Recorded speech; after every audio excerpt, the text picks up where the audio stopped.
Well, it's complicated, and I don't pretend to be an expert on it, on the history of basically our education system is really what we're talking about. But, a lot from my reading, a lot of the didactic structure of education that we rely on globally really emerged from an industrial revolution period where there was a need for people to learn a lot of facts, a lot more than they had before, so that they could work in a system that was becoming more information based, and even a factory system requiring a lot of knowledge.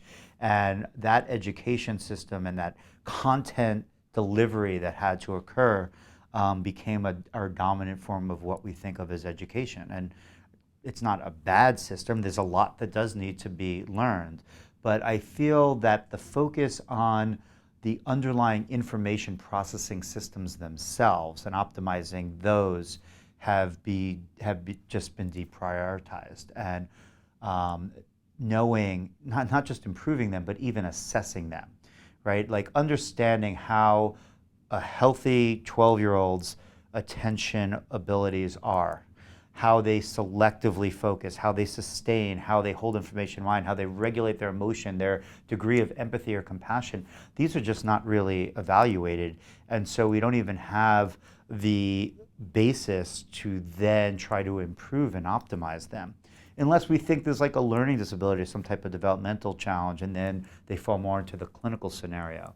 So I feel like it's been a disservice that our education system, and even the term education, really most people will directly connect with learning facts, learning things. Maybe now learning skills is part of it too, but I'm not even talking about that. I'm just talking about improving how your brain functions as an information processing system. That is something that has not really been formally or traditionally part of what we think of as education.